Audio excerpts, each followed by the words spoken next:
سارے کافر اکٹھے ہو کے آگے تھے، حضور کے گھر کا گھیرا ڈال لیا تھا کہ آج چھوڑیں گے نہیں، لیکن حضور ان کے سروں میں خاک ڈالتے گزر گئے۔ حفاظت اللہ نے اپنے محبوب کی ہے۔ بلکہ حضرت علی المرتضیٰ کو بستر پہ لٹایا، علی میرے بستر پہ سو جاؤ، امانتے دے کہ تم بھی صبح آ جانا۔ حضرت علی بھی سو گئے، حضور کی حفاظت تو ہے ہی ہے، حضرت علی بھی سو گئے۔ جب صبح اٹھے تو انہوں نے دیکھا یہ تو علی المرتضیٰ ہے۔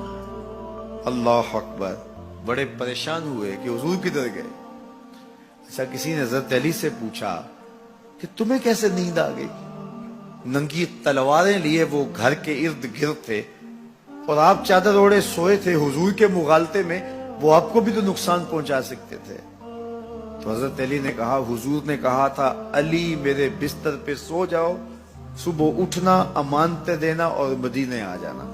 مجھے یقین تھا سوؤں گا بھی، صبح اٹھوں گا بھی، امانتیں بھی دوں گا، مدینے بھی پہنچوں گا، اس لیے کہ حضور نے فرمایا ہے۔ جب حضور نے فرما دیا ہے تو پھر ہو کے رہے گا۔ جب حضور ہجرت کرتے ہوئے جا رہے تھے نا، 100 سرخ اونٹ حضور کی گرفتاری کے لیے نام رکھا ہوا تھا۔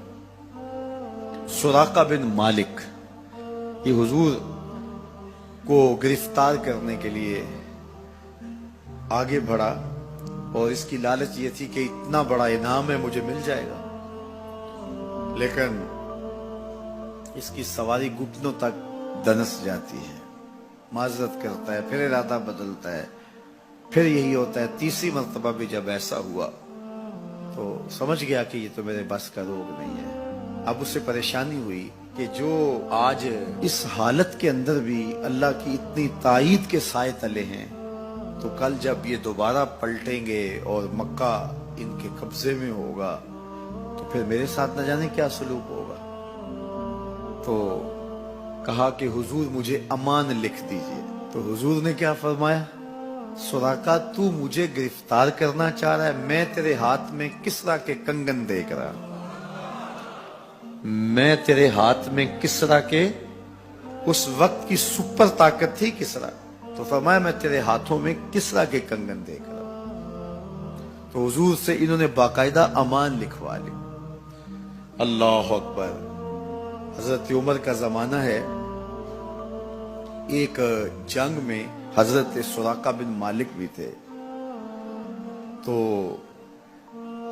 کافر قلعہ بند ہو گئے، اور یہ جب ان کے اوپر حملہ آور ہوتے ہیں تو وہ اندر سے پتھر پھینکتے ہیں، فصیل عبور نہیں کی جاتی۔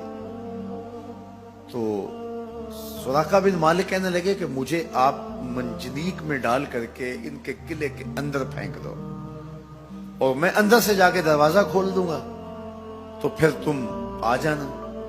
تو لوگوں نے کہا سراقہ کیا بول رہے ہو؟ وہ بڑی غلیل کی طرح منجنیق ہوتی ہے، کہا اس میں ڈال کے تجھے پھینکیں گے، جب تو گرے گا تیری ہڈیاں باقی نہیں بچیں گی، پھر وہ تلواریں لیے کھڑے ہیں، تجھے زندہ چھوڑیں گے۔ تو حضرت سراقہ نے کہا مجھے کچھ نہیں ہوگا، اس لیے کہ حضور نے کہا تھا تیرے ہاتھوں میں کسرا کے کنگن دیکھ رہا ہوں، ابھی تک کنگن نہیں آئے، جب تک کنگن نہیں آتے موت آ ہی نہیں سکتی ہے۔ یہ یقین تھا ان کا، یہ اذعان تھا ان کا۔ تو حضور کی حفاظت اللہ نے اپنے ذمہ کرم پہ لی ہے۔ سوال یہ ہے کہ باقی بھی اللہ کے سچے نبی ہیں، ان کی حفاظت اللہ نے اپنے ذمہ کرم پہ کیوں نہیں لی، اور حضور کی حفاظت اپنے ذمہ کرم پہ کیوں لی؟ باقی بھی کتابیں اللہ کی سچی منزل من اللہ کتابیں ہیں، ان میں تحریف راپ آ گئی، لیکن قرآن مجید کی حفاظت اللہ نے اپنے ذمہ کرم پہ لی۔ کیوں؟ اس کا جواب یہ ہے کہ اگر کوئی نبی شہید ہو جاتا ہے تو نیا نبی آنے والا ہے، اس کی جگہ کو پر کر دے گا۔ اگر کسی کتاب میں تحریف راپ آ جاتی ہے تو کوئی بات نہیں، نئی کتاب نازل ہونے والی ہے۔ حضور کی حفاظت اس لیے کی کہ اگر حضور بھی شہید کر دیے جاتے ہیں تو پھر حضور کے بعد تو کوئی نبی آنے والا نہیں ہے، اور کتاب اللہ کے اندر اگر تحریف کر دی جاتی ہے فَبِأَيِّ حَدِيثٍ بَعْدَهُ يُؤْمِنُونَ، تو قرآن کے بعد تو کوئی اور نسخہ نور نازل ہی نہیں ہونے والا، تو لوگ ہدایت، روشنی اور اجالا کہاں سے لیں گے؟ اس لیے اس کتاب کو بھی باقی رکھا گیا اور مصطفیٰ کی بھی حفاظت فرمائی گئی۔